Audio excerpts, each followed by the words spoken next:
இந்த தொகுப்புல நம்ம என்ன பார்க்க இருக்கோம்னா, இறை கோட்பாடு அப்படிங்கிறத பத்தி சொல்லிக்கிட்டே வந்தோம். அப்ப இறைவன் அப்படிங்கிறவர் ஒருத்தர் இருக்காரா அப்படின்னா, கண்டிப்பா அது குளிரையும் வெப்பத்தையும் உணர்ற மாதிரி தான் நம்ம இறைவனை வந்துட்டு உணர்வது அப்படிங்கிறது. நம்ம உணரும் போதுதான் அதோட உண்மையானது தெரியும் அப்படிங்கிறது தான் அதுல உள்ள தாற்பயம். சரி, இறைவன் நம்முடன் இருக்கின்றார், இறைவன் நமக்கு வேண்டியதை செய்கின்றார் அப்படிங்கிறதெல்லாம் எப்படி உணர்ந்துக்க முடியும் அப்படின்னா, இறைவன் இந்த காலத்துல, அதாவது கலிகாலத்துல பாத்தீங்க அப்படின்னா எப்பவுமே நேர்ல தோன்றி பக்தா உனக்கு என்ன வேண்டும் கேள் அப்படின்னு கேட்கிற அளவுக்கெல்லாம் இல்லை.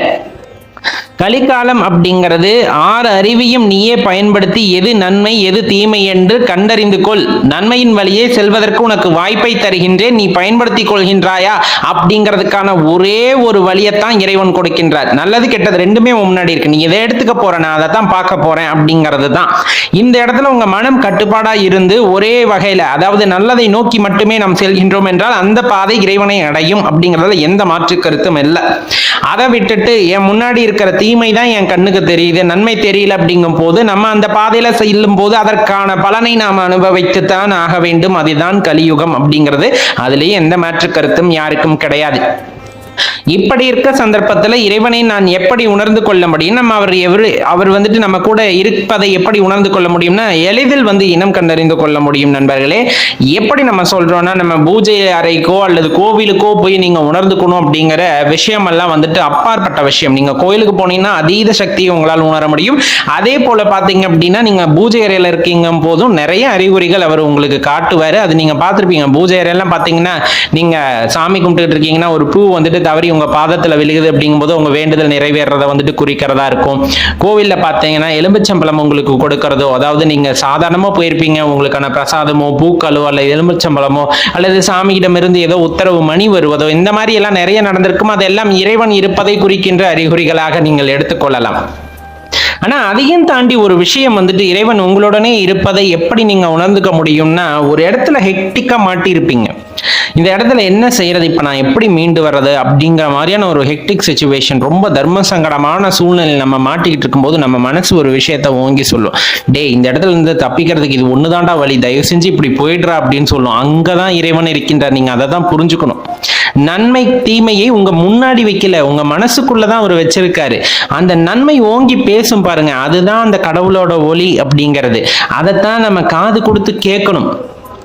அந்த காதை அப்படி கிச்சனை அடைச்சிக்கிட்டு நம்ம மனசு, அதாவது நம்ம மூளையில உதிக்கிறத சில விஷயத்துல பண்ண ஆரம்பிக்கின்றோம் அப்படிங்கும் போதுதான் பிரச்சனையாகும். மனசு சில விஷயத்த உண்மையா சொல்லும். அந்த இடத்துல இறைவன் நுழைந்திருக்கின்றார் அப்படிங்கும் போது நன்மை தீமையில அந்த தீமையை டாமினேட் பண்ணிட்டு நன்மை அந்த நேரத்துல வரும். இதுதான்டா சரியான வழி, தயவு செஞ்சு தப்பு பண்ணிடாத அப்படின்னு இறைவன் சொல்றாரு அந்த இடத்துல. அதை நம்ம கேட்கணும். அப்படி போனீங்கன்னா நீங்க நல்ல வழியில போயிடலாம். அதுதான் இறைவன் இருப்பதை உணர்த்துவது. அதே போல அந்த விஷயத்தையும் நீங்க கேட்கல அப்படிங்கும் போது உங்க நண்பர்களோ அல்லது சம்பந்தமே இல்லாத ஒருத்தர் போயிட்டு தம்பி ஏப்பா இப்படி பண்ற, இதெல்லாம் வேண்டாம்ப்பா விட்டுருப்பா அப்படின்னு சொல்லக்கூடிய அந்த மனுஷன்ல தான் நீங்க கடவுளை பார்க்க முடியும். அந்த இடத்துல நம்ம தவறா போயிட்டு இருக்கோம், அதை திருத்திக் கொள்வதற்கான வாய்ப்பை இறைவன் ஏற்படுத்தி தருகின்றார் அப்படிங்கறத அந்த இடத்துல உணர்ந்துக்கணும். சில பேத்துக்கு ஒண்ணுமே புரியாம அப்படியே ஸ்டாக்னன்ட் ஆகி ஒரு சில இடத்துல உட்காந்துருவாங்க. இதுக்கு மேல என் வாழ்க்கையை நகர்த்தவே முடியாது. நீங்க பார்த்திருக்கவே மாட்டீங்க, அவங்க சொந்தக்காரா இருந்திருக்க மாட்டாங்க, ஃப்ரெண்ட்ஸா இருந்திருக்க மாட்டாங்க, சம்பந்தமே இல்லாத ஒருத்தர் தோல்ல கை போட்டு உங்ககிட்ட உட்காந்துக்கிட்டு, இந்த அனுபவம் எல்லாம் நிறைய பேத்துக்கு இருக்கும். தோல்ல கை போட்டோ இல்ல பக்கத்துல உட்காந்துட்டு, தம்பி வாழ்க்கைனா நீ என்ன நினைக்கிறேன்னு சாதாரணமா பேச ஆரம்பிச்சு உங்க மனசுல என்ன பிரச்சனை இருக்கோ அதுக்கான விடையை சொல்லிட்டு கடந்து போயிடுவாங்க. நீங்க அந்த இடத்துல எங்க தேடினாலும் அந்த மாதிரி உருவத்தை நீங்க பார்க்கவே முடியாது, காணாம போயிருப்பாங்க. மனித ரூபேனா அப்படின்னு சொல்றது, கடவுள் மனித உருவத்தில் வருகின்றார் உங்களுக்கு நல்வழிப்படுத்துவதற்காக. நீங்க அப்புறம் யாரை தேடினாலும், அதாவது உங்ககிட்ட சொன்ன ஆளை நீங்க தேடினீங்கன்னா கண்டுபிடிக்க முடியாது, காணாம போயிருப்பாங்க.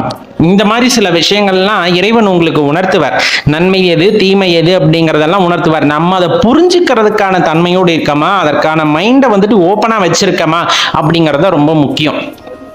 சில பேர்லாம் என்ன பண்ணுவாங்கன்னா, நன்மை தீமையை கண்டறிவதற்கு டாஸ்க் போட்டு பார்ப்பாங்க. இந்த இதெல்லாம் ரொம்ப வேடிக்கையா இருக்கும். இருந்தாலும் நம்ம சொல்றோம், சில பேருக்கு அதுவுமே பலிதமாகுவதற்கான வாய்ப்புகள் இருக்கின்றது.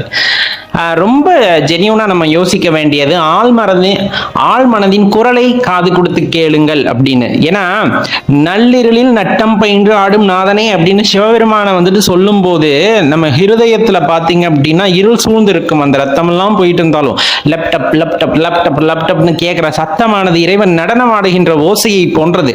அப்ப அந்த இடத்துல இறைவன் இருந்து கொண்டு உங்களை வழிநடத்தி கொண்டிருக்கின்றார் அப்படின்னு தான் நம்ம சொல்லணும். அந்த சத்தம் நம்ம தூங்கும் போது சில நேரத்துல கேட்கும். சாதாரணமா நீங்க பேசிக்கிட்டீங்கன்னா அந்த சத்தத்தை உணர முடியாது, கையை வச்சீங்கன்னா உணர முடியும்.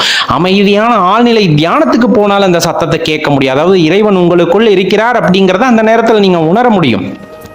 அப்படிப்பட்ட இறைவன் நீங்கள் தவறாக போகும்போது கண்டிப்பா உங்களை வழி நடத்துவார். அதே போல உங்களுக்கு நன்மை எது என்பதை வந்துட்டு உணர வைப்பார். ஆனா நம்ம செய்ய வேண்டியது ஒரே ஒரு விஷயம், நன்மை எது என்று நம் மனது நமக்கு சொல்கின்றதோ அதை தவறாமல் செய்ய வேண்டியதுதான்.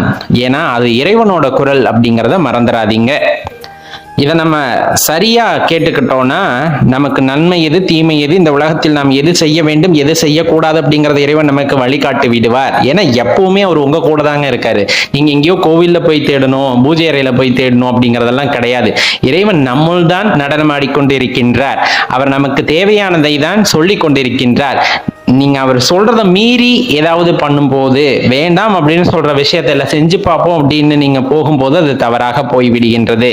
எப்பவுமே ஒழுக்க நெறியில் வாழ்ந்து வருகின்றோம், நம் ஒழுக்கத்தை கடைபிடித்து இறைவனோட பாதத்தை சரணடைகின்றோம் அப்படின்னா கண்டிப்பா அவர் எல்லா நேரத்திலும் உங்ககிட்ட தான் இருப்பாரு அப்படிங்கறதுல எந்த மாற்று கருத்துமே இல்லை நண்பர்களே. இறைவனை பெரிதாக கருதுங்கள் என்று சொல்லவில்லை, உங்களுக்குள் இருக்கின்ற இறைவனை உணர்ந்து அவர் சொல்வதை கேளுங்கள் அப்படின்ட்டு தான் நம்ம சொல்றோம். உங்க வாழ்க்கை வந்துட்டு ரொம்ப சீரும் சிறப்புமா இருக்கும். நன்றி, வணக்கம்.